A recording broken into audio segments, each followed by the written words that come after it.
হযরত মুসা আলাইহিস সালাম আল্লাহর কাছে ফরিয়াদ করলেন।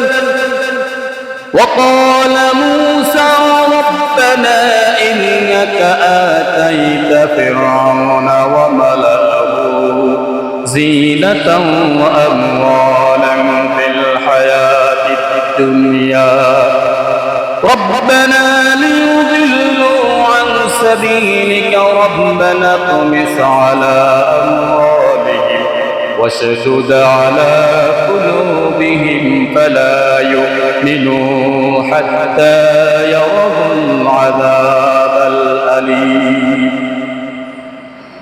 মুসা আলাইহিস সালাম আল্লাহর কাছে ফরিয়াদ করলেন, ও আমার পরওয়ারদিগার, আপনি ফেরাউন এবং ফেরাউনের সম্প্রদায়কে অনেক ধন সম্পদ, টাকা পয়সা, অনেক অর্থ করে, অনেক ধনরাজি, অনেক ফুল বাগিচা, উদ্যানরাজি, অনেক ঝর্ণাসমূহ, অনেক কিছু দান করেছেন। কিন্তু ফেরাউন তার বিনিময়ে আপনার নিয়ামতের শুকরিয়া আদায় করে আপনার দ্বীনের পথে বাজা বাদান করে, মানুষদেরকে দ্বীনের পথ থেকে সে বিচ্যুত করে। সুতরাং হে আমার পরওয়ারদিগার, আপনি ফেরাউন এবং ফেরাউনের সমস্ত সম্প্রদায়কে, তার সমস্ত উদ্যানরাজি, তার সমস্ত ধনভাণ্ডারকে আপনি নিমিষেই ধ্বংস করে দিন। এবং মুসা আলাইহিস সালাম আল্লাহর কাছে আরো বললেন, ও আমার পরওয়ারদিগার, আপনি ফেরাউন এবং ফেরাউনের সম্প্রদায়ের অন্তরকে এমন ভাবে কঠিন করে দেন, তাদের অন্তরকে এমন শক্ত করে দেন যে ততক্ষণ পর্যন্ত তারা যেন ঈমান না আনে, যতক্ষণ পর্যন্ত তারা আপনার কঠিন আযাবের মধ্যে সম্মুখীন না হয়।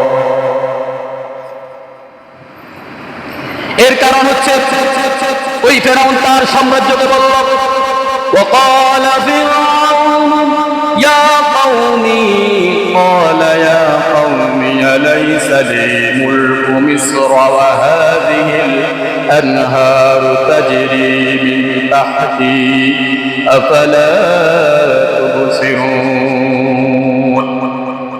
ফেরাউন তার সম্প্রদায়কে বলল, হে আমার জাতি, তোমরা কি আমার উপর বিশ্বাস স্থাপন করবে না? তোমরা কি আমাকে প্রভু হিসেবে মেনে নেবে না?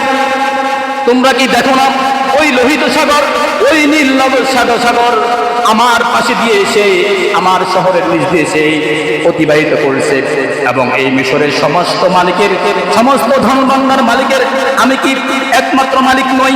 তোমরা কেন আমাকে প্রভু হিসেবে মেনে নেবে না? আমি তো আমি তো তোমাদের শ্রেষ্ঠ প্রভু, আমি তো তোমাদের বড় খোদা।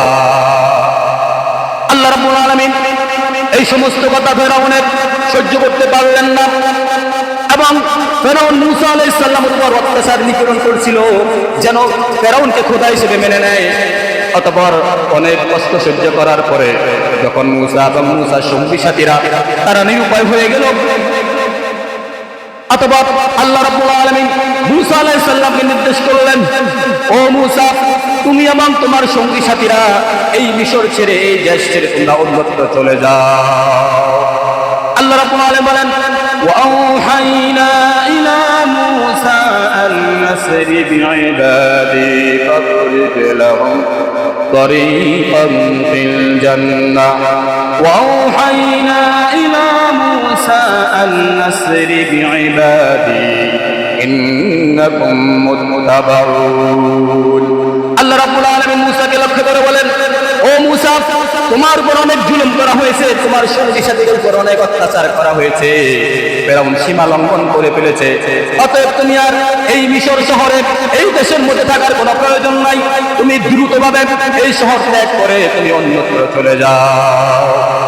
অতঃপর মুসা আলাইহিস সালাম তার সঙ্গী সাথীদেরকে খবর পাঠালেন, তোমরা যে যেখানে আছো তাড়াতাড়ি আমার দরবারে হাজির হয়ে যাও। আল্লাহর নির্দেশ এসেছে, আমি এখনই তোমাদেরকে নিয়ে এই শহর থেকে অন্যত্র চলে যাব।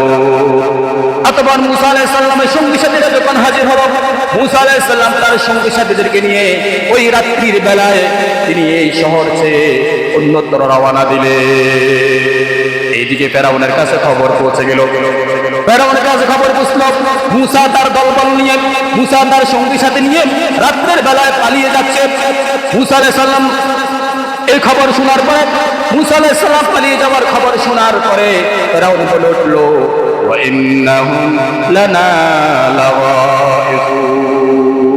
ফেরাউন বলল, মুসা তো এটা অন্যায় করেছে, খুব খারাপ কাজ করেছে, আমার কথা মতো না চলে, আমার অনুমতি না নিয়ে সে কিভাবে দেশ ছেড়ে চলে যায়।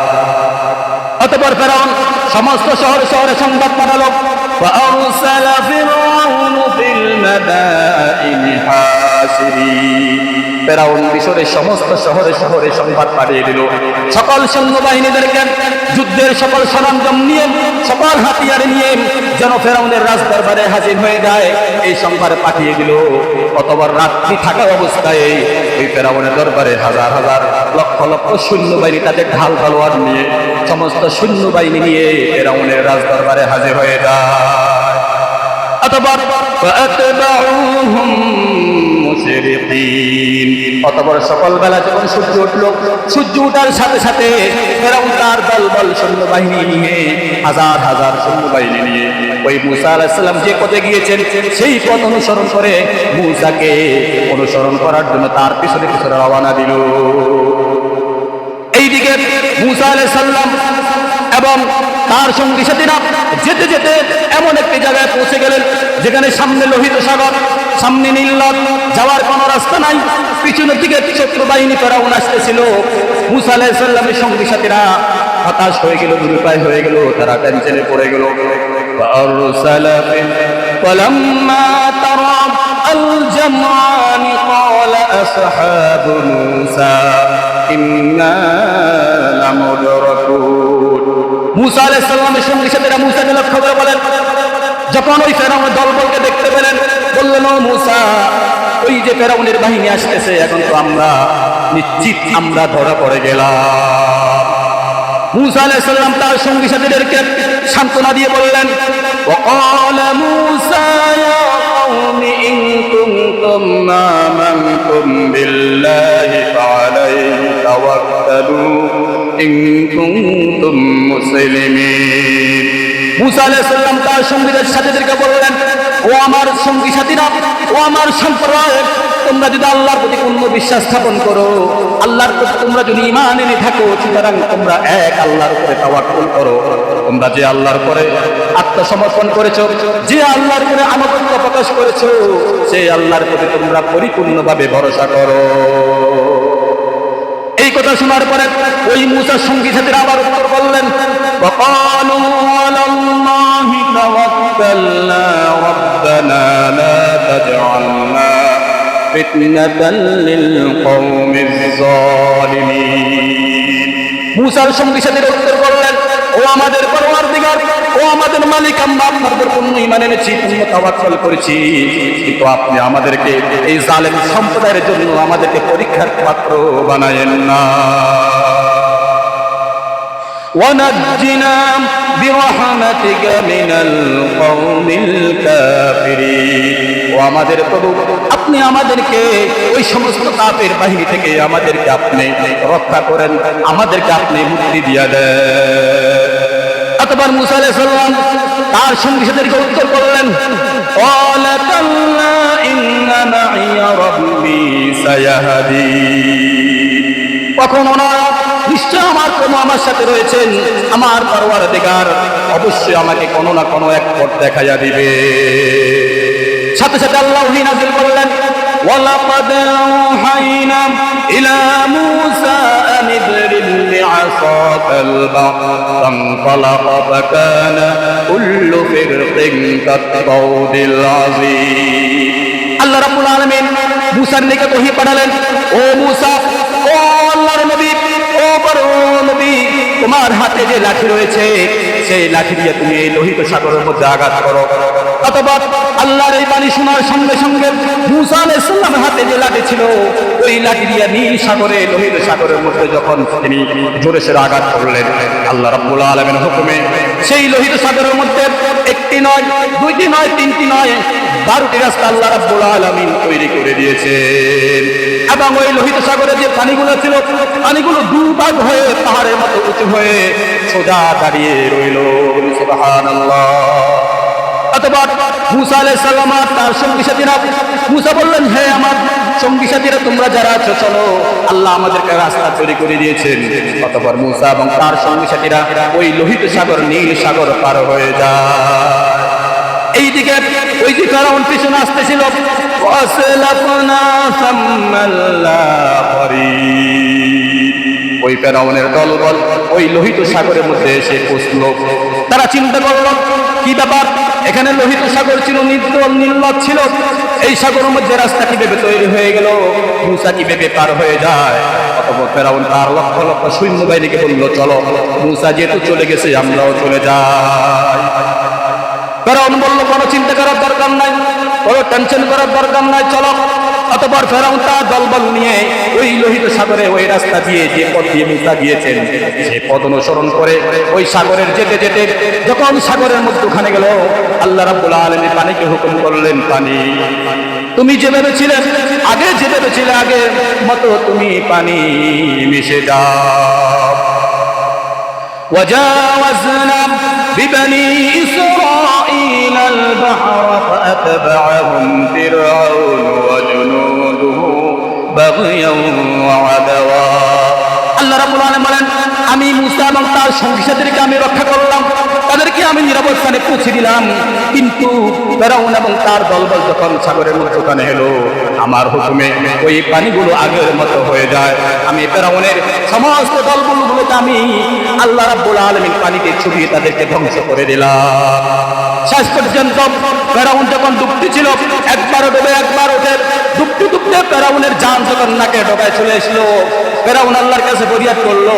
এখন দেখলো আর কোনো উপায় নাই, ফেরাউন আল্লাহর কাছে বললো, হাত্তা ইযা আদরাকাহুল গরক ক্বালা আমানতু আন্নাহু লা ইলাহা ইল্লাল্লাযী আমানাত বিহি বানু ইসরাঈল ওয়া আনা মিনাল মুসলিমিন।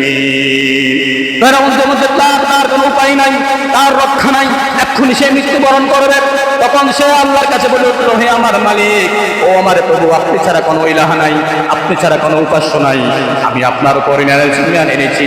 মূসা যে রবের প্রতি ঈমান এনেছে, আমি সেই রবের প্রতি ঈমান এনেছি। মূসার যে রবের প্রতি আনুগত্য দেখিয়েছিল, আত্মসমর্পণকারী হয়েছিল, আমি সেই রবের প্রতি এখনই আনুগত্য প্রকাশ করলাম, আমি আত্মসমর্পণ করলাম, আমি মুসলিমদের অন্তর্ভুক্ত হয়ে গেলাম। ফেরাউনের এই কথা শুনে আল্লাহ রাব্বুল আলামিন উত্তর করলেন, আল-আনা ওয়াকাদ আসাইতা ক্বাবলু ওয়া কুনতা মিনাল মুফসিদিন। ও ফেরাউন, তুমি এখন ঈমান এনেছো, কিন্তু তুমি তো একজন জালেম ছিলে, তুমি তো একজন অত্যাচারী শাসক ছিলে। তোমার আজকে ঈমান আনার কারণে কোনো প্রকার কোনো লাভ হবে না। আজকে আমি তোমার রূহটাকে জান কবজ করে ফেলবো, তোমাকে মৃত্যুবরণ করব, কিন্তু আমি তোমার দেহটাকে কিয়ামত পর্যন্ত বাঁচিয়ে রাখবো। আল্লাহ রাব্বুল আলামিন বলেন, ফাল-ইয়াওমা নুনাজ্জিকা বিবাদানিকা লিতাকুনা লিমান খালফাকা আয়া ওয়া ইন্না কাসীরাম মিনান নাসি আন আয়াতিনা লাগাফিলুন। আল্লাহ রাব্বুল আলামিন কোরআনকে লক্ষ্য করে বলল, আজ তোমার কোনো রক্ষা নাই, আজ তোমার কোনো উপায় নাই, তোমার মৃত্যুবরণ হবে। কিন্তু ফেরাউন শুনে রাখো, আজকে তোমার রূহটাকে নিয়ে যাব, কিন্তু আমি তোমার এই শরীরকে, এই দেহটাকে আমি কিয়ামত পর্যন্ত বাঁচিয়ে রাখবো, যেন তোমার পরবর্তীকালে যে সমস্ত মানুষেরা দুনিয়া আগমন করে তোমাকে দেখে মানুষ যেন শিক্ষা গ্রহণ করতে পারে, মানুষ যেন আমার নিদর্শন দেখে আমার পূর্ণ ঈমান আনতে পারে। আমি রব্বুল আলামিন জালেম শাসকদেরকে, অত্যাচারীদেরকে, অহংকার তাকাব্বুর লোকদেরকে আমি রব্বুল আলামিন যুগে যুগে কি শাস্তি দিতে পারি সেটা দেখানোর জন্য কিয়ামত পর্যন্ত আমি তোমার শরীরটাকে, দেহটাকে আমি বাঁচিয়ে রাখবো। ইন্না ফি যালিকা লাআয়াতান ওয়া মা কানা আকসারুহুম মুমিনিন। রব্বুল আলামিন বলেন, এই নিদর্শন দেখা সত্ত্বেও আমার বান্দাদের মধ্যে, আমার এই বান্দাদের মধ্যে অনেক মানুষ তারা কি করে না, ঈমান গ্রহণ করে না। আল্লাহ রাব্বুল আলামিন বলেন, এইভাবে আখাযাহুল্লাহু নাকালাল আখিরাতি ওয়াল উলা, এইভাবে আমি ফেরাউনের সমস্ত ধন সম্পত্তি সহ, সমস্ত টাকা পয়সা, ধনমান্য সহ, এই ফেরাউনের সমস্ত অহংকার তাকাব্বুরি সহ ইহকাল এবং পরকালের জন্য আমি ফেরাউনকে চিরতরে ধ্বংস করে দিলাম।